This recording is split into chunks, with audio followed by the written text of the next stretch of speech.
पुण्यात महत्त्वाच्या बातमीकडे आज शरद पवार गटाच्या नवनिर्वाचित आमदारांची बैठक होणार आहे।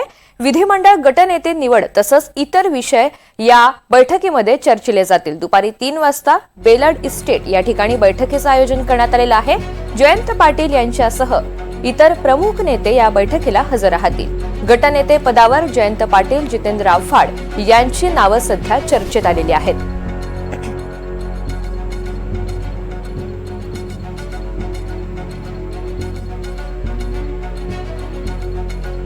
तर गटनेते पदावर जयंत पाटील आणि जितेंद्र आव्हाड यांची नावं चर्चेत आलेली असतानाच कुणाच्या नावावर शिक्कामोर्तब आजच्या बैठकीमध्ये होतो हे पाहायचं आहे।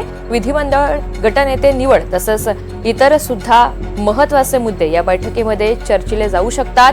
दुपारी 3 वाजता बेलड इस्टेट या ठिकाणी या बैठकीचं आयोजन करण्यात आलेलं आहे।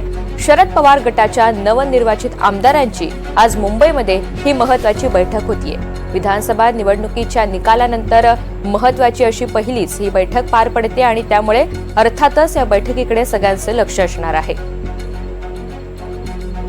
प्रामुख्याने या बैठकीमध्ये विधिमंडळ गटनेता हा निवडला जाणार आहे आणि त्याचमुळे कुणाच्या नावावर शिक्कामोर्तब केलं जातंय हे पाहायचंय। जयंत पाटील यांच्यासह सर्व प्रमुख नेते सुद्धा नवनिर्वाचित आमदारांना मार्गदर्शन करण्यासाठी आणि आगामी काळातली रणनीती ठरवण्यासाठी उपस्थित असतील, हजर होतील।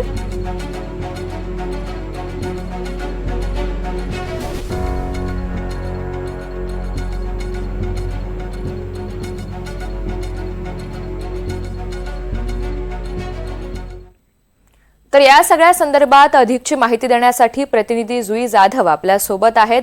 जुई, आपण पाहतोय शरद पवार गटाचा विधिमंडळ गटनेता निवडला जाणार आहे आज। याशिवाय आजच्या बैठकीमध्ये प्रामुख्याने कोणते मुद्दे चर्चिले जातील? अगदीच आपण पाहतोय ऋतुजा, विधानसभा निवडणुकीनंतर 2 दिवसीय शरदचंद्र पवार यांच्या पक्षाच्या आमदारांच्या बैठका पार पडल्या। एक दिवस त्यांनी जे विजयी आमदार आहेत त्यांचे 10 त्यांची बैठक पार पडली। त्यानंतर जे त्यांचे पराजित उमेदवार होते त्यांची बैठक घेण्यात आली। मात्र या दोन्ही बैठकांमध्ये गटनेता पदीची जी निवड आहे ती करण्यात आली नव्हती। जयंत पाटलांकडून सांगण्यात आलं होतं की नंतर काही दिवसांनंतर आम्ही याची निवड करू आणि तो दिवस आज आला आहे। आज शरद पवार यांच्या पक्षाच्या आमदारांची बैठक ठेवण्यात आली आहे दुपारी 3 वाजता आणि या बैठकीमध्ये जो गटनेता आहे विधिमंडळाचा तो गटनेता निवडला जाणार आहे। गटनेत्याचं स्थान हे देखील महत्त्वाचं राहणार आहे। त्यामुळे नेमकं कोणाला संधी मिळते यांच्या आमदारांपैकी हे पाहणं महत्त्वाचं राहणार आहे। त्यासोबतच मार्गदर्शन देखील केलं जाणार आहे, कारण का वारंवार आपण पाहतोय की तिन्ही पक्षाच्या म्हणजेच महाविकास आघाडीच्या पराभूत उमेदवारांची जेव्हा बैठक पार पडली सगळ्यांनी आणि विजयी उमेदवारांची देखील, तेव्हा सगळ्यांनी ईव्हीएमच्या विरोधात आवाज उठवला।